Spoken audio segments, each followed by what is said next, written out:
Hi there, and welcome to this quick start guide for motion matching in Motion Symphony. We're going to leave off where we were in the last quick start guide, so this is part 2. So if you haven't seen that one, go back and have a look. You will need to know all the information from that to continue on. So what are we going to do this time? We are going to add in a different locomotion speed or style. So we have running, but generally with locomotion we can walk, maybe we want to crouch, maybe the character is sometimes injured. So how do we separate the states in motion matching so that we can control them? Because right now it's doing whatever it wants to do based on our input. Okay, so let's just get right to it. And the first way I'm going to show you how to do this is by literally making two motion data assets and having separate states in the animation blueprint. Now you can do it, have them all in one, so we can add walking to this one as well. And then we use traits to switch between the different sets within the motion matching node. However, this can get really bloated if you're not careful, and you're going to have really large motion data files. So I recommend balancing, combining traits and states, traditional states, to best suit your project. But I'm going to show you states first. So let's start off by creating a new motion data asset. And I'm going to call this one tutorial motion data underscore walk. And I'll rename the other one to underscore run. And I'll just set it up as usual. I'll set the motion config, the same one we used for the running, and also the same calibration. I'm going to uncheck optimization, and I'll just save this, close it, and reopen it so my character shows up. I'm going to pick some animations, and these are going to be all walk animations. These walk animations are all available in the example project, so please see that. So I want start, stops, plants. I don't want counter plants, not for walking. Continue, straight, snake, run, accel, decel, and circle, spiral. That's good enough for a basic set. I'll add all those animations. And that looks pretty much ready to go. I will pre-process. There probably is a bit of do not use tagging I need to do, but for now I'm not going to worry about it. We just want to get things working first. Okay, so there we have it. Now we need to set up our states in our animation graph. Now we could go through and actually add in another state here. So this could be run locomotion, then walk locomotion, then you could have all these transitions. But considering walking and running, it's just locomotion in general. We could keep it in the same state and use a blend poses node. So I'm going to do that for demonstration purposes. It's really up to you how you do these things. First things first, let's create an enumeration. So I'm going to go to blueprints, enumeration, and I'm going to call this locomotion mode. And I will have two modes. We'll have run and we'll have walk. Okay, and we could add other things later like crouch and whatnot. In my animation graph, I'm going to go to locomotion and I'm going to say blend poses, and then we're looking for locomotion mode like we just added. And I'm going to add in the run and the walk. Meant to promote. So locomotion mode. And I'll just plop that over there. We'll plug the one we've already got into run. I'm going to copy and paste this motion matching node. I'm going to set the blend times between them to 0.1 is fine. In fact, it should actually be 0 because we're using motion matching and we're using inertialization. So we're going to set all the blend times to 0. And the motion matching node itself will trigger a blend time on the inertialization. We just want to change our motion data on this walk one to our actual walk motion data. And that should be pretty much ready to go on the graph. Now the cool thing is because we're using inertialization and this blend poses node has a 0 blend time, it's going to switch instantly between these. So we're not going to be running two motion matching nodes at once ever. So that's really good because that's going to be double the performance cost if it was blending between them without inertialization. And we can add more. We can add a crouch and etc. But you should be able to get the idea just here. Okay, so let's go to our character now and set up those inputs. So first we need to go to project settings, and I'll go down to inputs, and let's just create a button that we can press and hold to trigger walking. You can do this any way you like, but this is the way I'm doing it for the tutorial. So I'm just going to call this walk, and I'll make it left control, and that will do just fine. And in here, let's create our events. So my walk input event, and I'm going to create a variable. I'm going to call this locomotion mode, and we'll make this of type E locomotion modes. It's just our enum, and when we press, we want to set it to walk, and when we release, we want to set it to run. The only other thing we need to do is we need to change the speed of our trajectory generator, because when we're walking, obviously we're going slower, the trajectory needs to be shorter. So let's grab our trajectory generator, and we'll set max speed. And we'll do the same thing here. So the max speed for walking for these particular animations is around 200. And for running, it's around 400.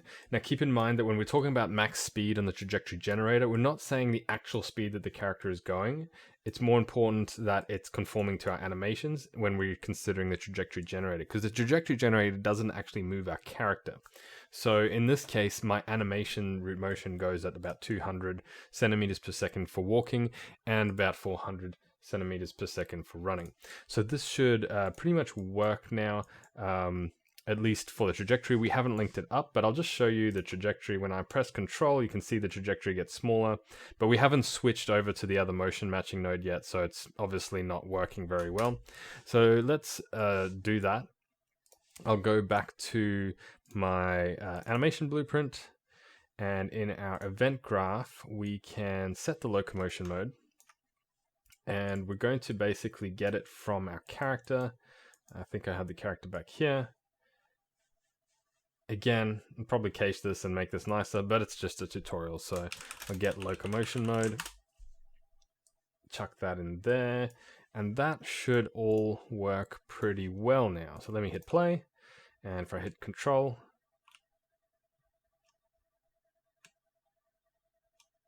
okay, it's a little bit choppy, but it is working for all intents and purposes. We might actually need a bit of a blend, or what we probably need to do is set up the acceleration and deceleration. So let's do that next, because I haven't tagged anything up, and I think the running animation is missing the deceleration, so it's gonna just really pop quickly. Okay, let's go back into our motion data, and we'll go to our run, walk, accel, decel, and I'm going to add a tag track for do not use. And in this case, I'm going to tag out all the running section, because this is the walking section. I want only I really only want the acceleration to the point where he's running. Well, sorry, this is the walking one. So I only want decelerations to walking. So from here on, so actually everything previous to this is do not use. You might actually want to split up your animations in this case, so you don't have so much do not use. But basically the decelerations is what we want. Whatever the transition is going to, that's the motion data it goes in. So this is going to walk, so we want it in here. So let's see where that deceleration begins. It's just about here. Okay, and then we get to a normal walk, and as soon as it's sort of normal, we actually want to transition into our walk loop. So I'll add another do not use tag there, and that will go until the next deceleration, which is all the way, which is going to start,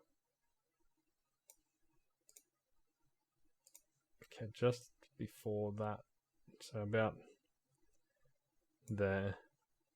So it's going to go all the way to there, and once he's in his normal stride again, we'll do not use the rest of it.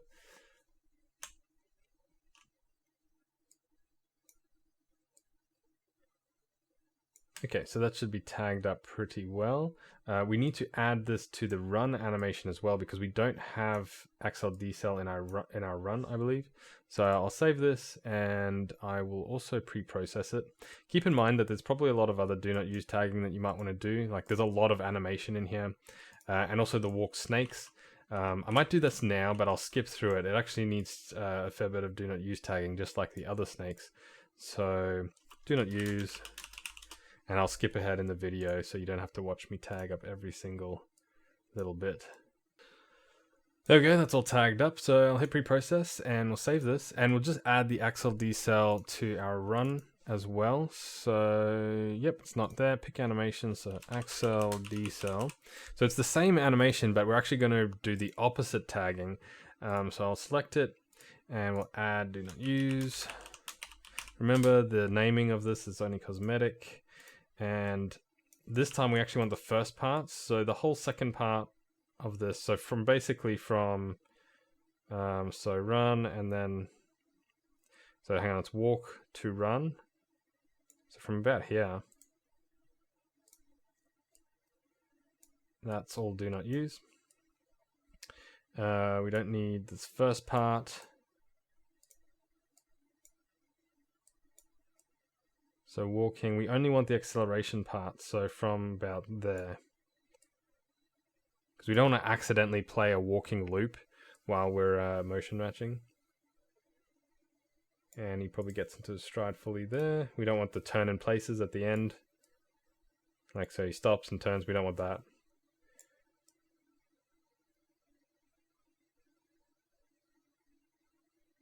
And we just want this little section from about there.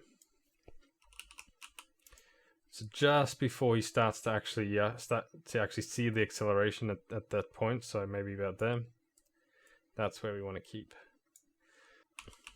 Okay, and I've done this in previous tutorials. So cool, we'll pre-process this, save it, and let's see how this looks.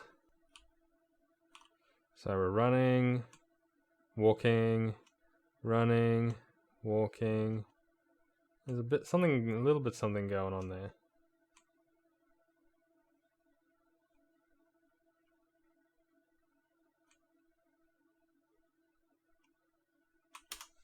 Let's go into our animation graph and let's go to our blend poses and let's change the blend type to inertialization, so transition type to inertialization. And let's actually give these a little bit of time. Also want to double check my motion snapshot.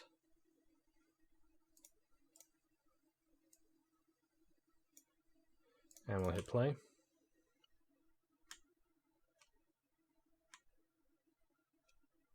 There we go.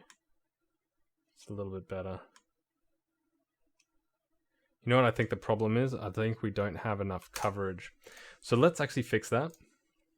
I'm going to increase the coverage significantly by reducing the pose interval to 0.05, not 0.5, 0.05. And I'm also going to add a mirroring profile. So this is for the runtime mirroring. Now, there's a mirroring profile that's set up for the UE4 skeleton that comes with the example project. I'm not going to go into detail on how to create it. There's another tutorial available for that, so check that out. Basically, it's a list of rules for mirroring a specific skeleton. And on each animation that I want to mirror, I'm going to just check enable mirroring. And we can process that. It'll take a little bit longer because there's a lot more poses to generate. And I'll save it. And I'll do the same thing on the run. This is going to give us a lot more poses, but also a lot more coverage. And it should be a little bit smoother. To counter the fact that we've got more poses, we're going to look at optimization in the next tutorial. So set my mirroring profile, and again, I'm going to enable mirroring on all of these animations. In some cases, you might have animations that you don't want to mirror. Maybe they're already like loops or something. You probably don't want to mirror loops because you'll get different cycles in there anyway. Or if you have an unsymmetrical pose that you don't want to mirror. In this case, everything mirrors just fine. Pre-process that. And we'll try this out again.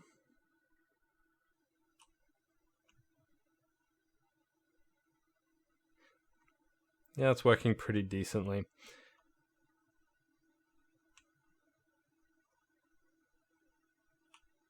Okay, you might actually be better off having a little bit of blend time after all, or having it as different states. Let's try this just for to see what it looks like. We'll set those to 0.2 and set it to standard blend. See if we get a smoother result.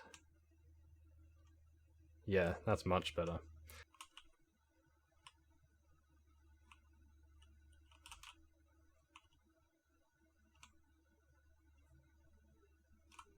Cool. So now we have running and walking, and that has been set up with two separate motion data assets. Let's now do the opposite and set it up all in one. So let's go to our animation graph, and we can actually just get rid of this for now. And we're going to just use the one motion matching node with the one motion data asset again. And we need to add our animations to that, but first we need to set up some traits. So let's do that first in the project settings, and we'll scroll down all the way to plugins, and under Motion Symphony we'll see this section called traits, and this is where we can name our traits. There is a limit of 64 traits, which should be enough. And in this one I'm just going to call it walk. We can close that now. And we can now set up traits with that walk trait in our motion data asset. Now, if you have other traits, you just add them to that list. So these are all run animations. Now, I haven't added a run trait because I don't want to go and tag every single run animation up with run. It's just going to be the default, so no trait. And I will add in the walk animations, but these ones I will have to give a trait. Now, I could put them in without the traits at all, and we're going to test that out first and just see if the motion matching can handle it well. It probably will handle it for the most part, but you'll find that you'll want to have a lot more control over these things. So we'll continue. Yep, all of those ones. We've already got Axel decel, and we'll have to change some tags on that. Okay, so now we've added these animations. Let's just pre-process this as is and test how it does without any traits, and only using the trajectory length being different to match the different states. So we're basically trusting the motion matching here to do what we want. I'm just going to go into here, and actually we don't need to go into there. We'll go to our character, and all we need to do in this case, because we're not using these anymore, we only need to change the speed of the trajectory. And we're hoping that the motion matching system goes, okay, let's use walking animations now because the trajectory matches better. So I'm going to hit play. And as we run, if I hold control, it does get to walking, but you saw with the deceleration, there was a bit of funny business going on there. And part of that is because we tagged out the deceleration, acceleration nodes. So let's actually go back in there, and in our run walk, because remember we set this up for running, this run walk, so all of this is tagged as do not use. So we actually want to revert that and make sure that we have access to the decelerations as well. So bring that back to there.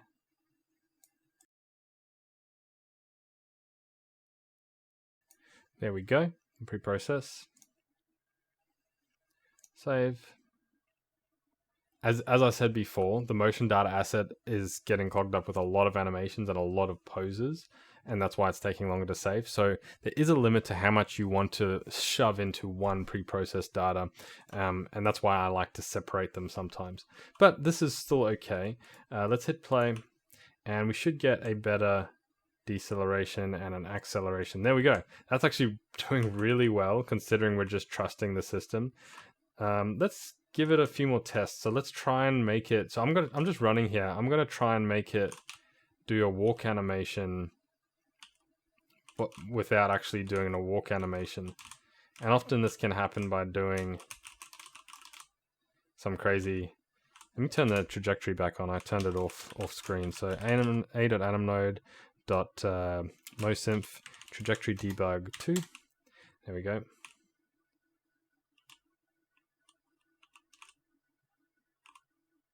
I actually can't it's doing pretty well on its own. Now this might not always be the case, so just be aware of that. And you are searching through a lot more poses, so it probably is better to separate it by traits. But yeah, that's working pretty decently. I will still separate it by traits just for demonstration purposes, so we know how to use traits, because in some cases when it's like crouching, the trajectory is not going to be enough, because the trajectory might be exactly the same for crouch, moving, and walking. And then you actually are going to have to separate it by traits. So let's go into here. And for all our walking animations, we're going to add the walk trait. Now there's two ways we can do it. We can add tags, and whatever poses are within the tag are going to be marked with that trait. However, if the entire animation is going to have that trait, then we can just add it in this little details panel. We can add a trait name. We can add as many traits as we want, but we only need walk. So for each of these walking ones, I'm going to go ahead and add one walk for each of those.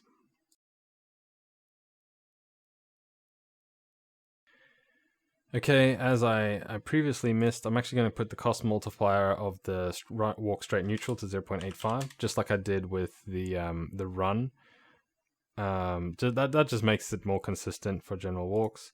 Okay, so we've got walk. Now the only place where we will have to use tags for the traits is the run accel decel, because half of this animation is running and half of it's walking. So let's just add another tag track, and I'm going to call this traits. Now remember, we only have to tag up the walking ones. So this is going to running, and therefore it's not a walking one. This is also going to running. So we just need some tags here for traits. And I'm actually just going to cover this whole section just to save time. Even though it's covering sections that I do not use, because they're do not use, it doesn't matter if we tag it. It doesn't matter what we tag it really, because it's not going to be used. So we can just type it in here. So once we select our tag, we can edit it in the inspector here, and I'm just going to type in walk. Now remember, these trait names, they have to exactly match a trait name that we set up in our project settings, otherwise it won't work. So just keep that in mind. So when we pre-process this should now work pretty well, except it's not going to work straight away because we haven't set any traits. I'll show you what I mean. These animations aren't going to play. So if I hit play, if I hit control, it can't actually play those walk animations because I haven't told the system, hey, please use these traits. So let's now set up the logic for that. There's a few steps we got to do. So the first step, the easy step, is setting it up on our motion matching node. We need to expose traits. So under the traits section, we can either bind it to a variable or plug it into a variable. I'm going to bind it. Let's just create a new variable, and I'm going to call this motion. It's of type motion trait field.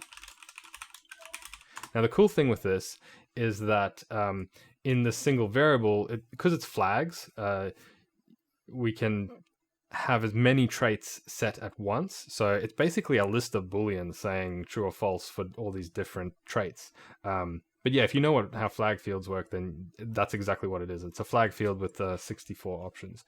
And we're going to set this, I'm just going to call this current traits.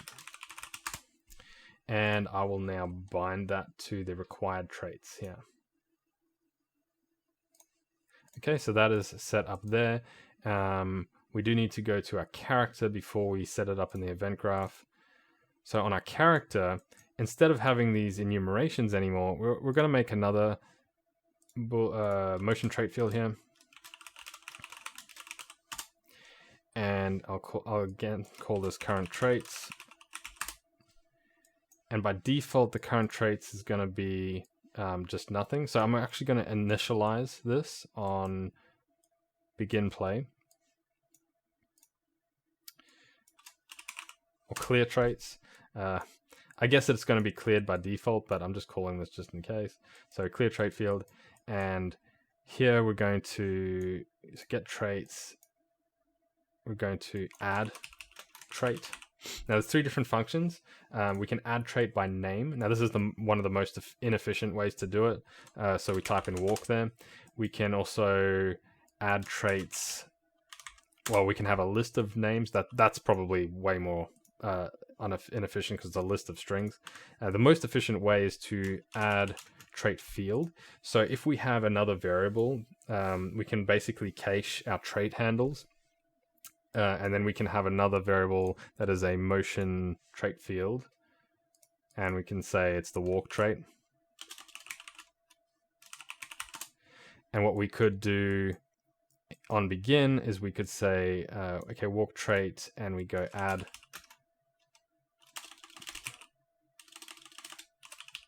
trait, and we can use the string just at on begin play. So we're not trying to search for that trait every frame.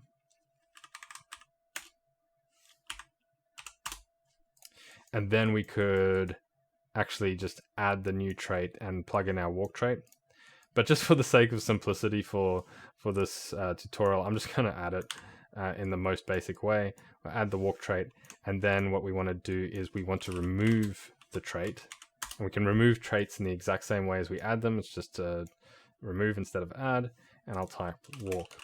So this is effectively being our is walking boolean now, or our enumeration. So we're adding the trait when we are walking, and we're removing it when we're not. And here we just want to, see, we don't need this locomotion mode anymore. Instead, we are going to take our character, and we'll just get current traits, and we'll set our current traits here. And because that's already bound, that should now work. If I hit save and I hit play, there we go, it works now. So now we've actually separated the data by traits, and I would highly recommend doing this, because the other way, where we have them all without traits and it's just using the trajectory, not only is it risky, it might not pick the right animations, but it's also less performant. It's got a lot more poses to search through. So you want to actually separate them, and if you do separate it by traits, it's only going to search the traits that you want it to search. We'll talk a little bit more about optimization in the next tutorial. But there we go. We've pretty much set up different locomotion speeds or locomotion modes. If you were to do crouching or an injured character, you do it exactly the same way as I've shown you for the difference between walking and running. It's really up to you how you do it. Motion Symphony was never meant to be a be all and end all, like it takes over your whole animation system. It's meant to be a bunch of tools that you place in your different states and use them as needed. So without further ado, let's just end the video there, and I will continue on with optimization in the next tutorial. Thank you for watching.